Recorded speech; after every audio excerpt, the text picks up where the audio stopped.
The Wonderful Wizard of Oz by L. Frank Baum. Chapter 14. The Winged Monkeys. You will remember there was no road, not even a pathway, between the castle of the Wicked Witch and the Emerald City. When the four travelers went in search of the witch, she had seen them coming and so sent the winged monkeys to bring them to her. It was much harder to find their way back through the big fields of buttercups and yellow daisies than it was being carried. They knew, of course, they must go straight east towards the rising sun, and they started off in the right way. But at noon, when the sun was over their heads, they did not know which was east and which was west, and that was the reason they were lost in the great fields. They kept on walking, however, and at night the moon came out and shone brightly.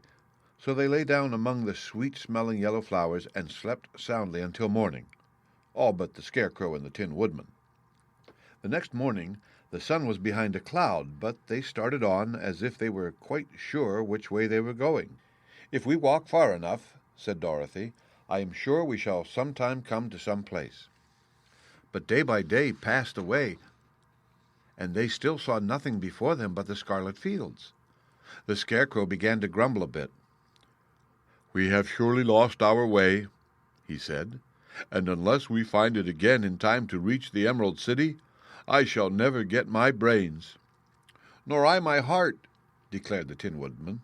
"It seems to me I can scarcely wait until I get to Oz, and you must admit this is a very long journey."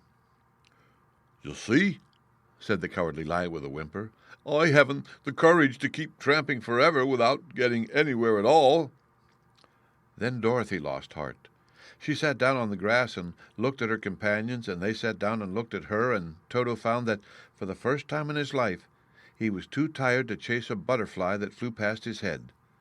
So he put out his tongue and panted, and looked at Dorothy as if to ask what they should do next. "Suppose we call the field mice," she suggested. "They could probably tell us the way to the Emerald City."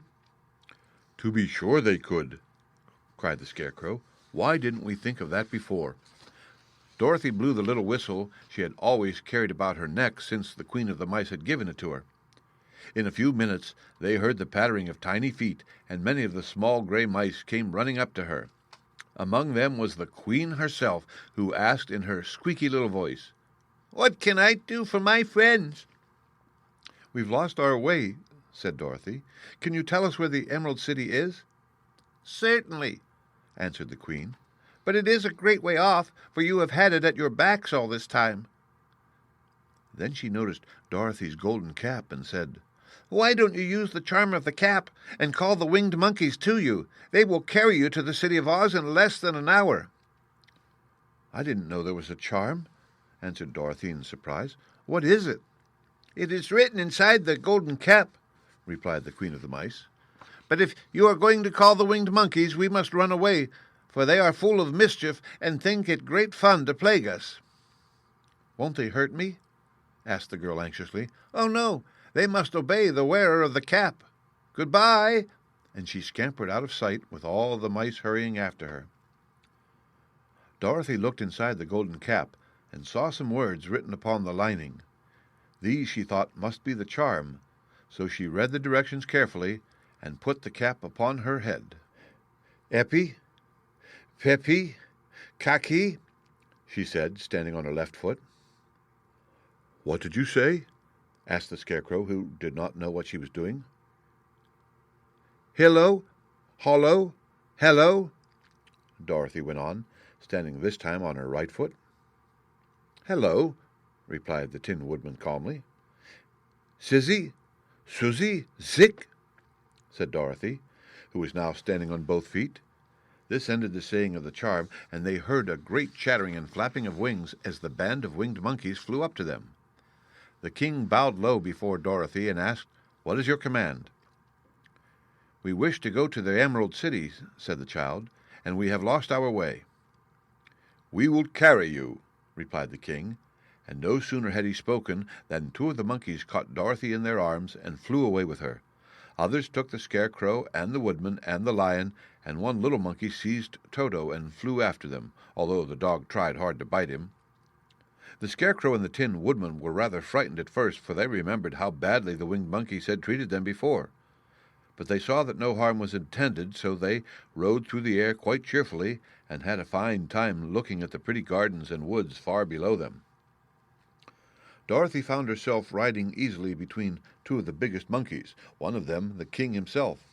They had made a chair of their hands and were careful not to hurt her. "Why do you have to obey the charm of the golden cap?" she asked. "That is a long story," answered the king with a winged laugh, "but as we have a long journey before us, I will pass the time by telling you about it if you wish." "I shall be glad to hear it," she replied. "Once," began the leader, "we were a free people, living happily in the great forest, flying from tree to tree, eating nuts and fruit, and doing just as we pleased without calling anybody master. Perhaps some of us were rather too full of mischief at times, flying down to pull the tails of the animals that had no wings, chasing birds and throwing nuts at the people who walked in the forest. But we were careless and happy and full of fun, and enjoyed every minute of the day. This was many years ago, long before Oz came out of the clouds to rule over the land. There lived here then, away at the north, a beautiful princess who was also a powerful sorceress. All her magic was used to help the people, and she was never known to hurt anybody who was good. Her name was Gayelette, and she lived in a handsome palace built from great blocks of ruby. Everyone loved her, but her greatest sorrow was that she could find no one to love in return, since all the men were much too stupid and ugly to mate with one so beautiful and wise. At last, however, she found a boy who was handsome and manly and wise beyond his years. Gayelette made up her mind that when he grew to be a man, she would make him her husband, so she took to her ruby palace and used all her magic powers to make him as strong and good and lovely as any woman could wish. When he grew to manhood, Quilala, as he was called, was said to be the best and wisest man in all the land, while his manly beauty was so great that Gayelette loved him dearly and hastened to make everything ready for the wedding. My grandfather was at that time the king of the winged monkeys, which lived in the forest near Gayelette's palace, and the old fellow loved a joke better than a good dinner. One day, just before the wedding, my grandfather was flying out with his band when he saw Quilala walking beside the river. He was dressed in a rich costume of pink silk and purple velvet, and my grandfather thought that he would see what he could do. At his word, the band flew down and seized Quilala, carried him in their arms until they were over the middle of the river, and then dropped him into the water. "Swim out, my fine fellow," cried my grandfather, "and see if the water has spotted your clothes."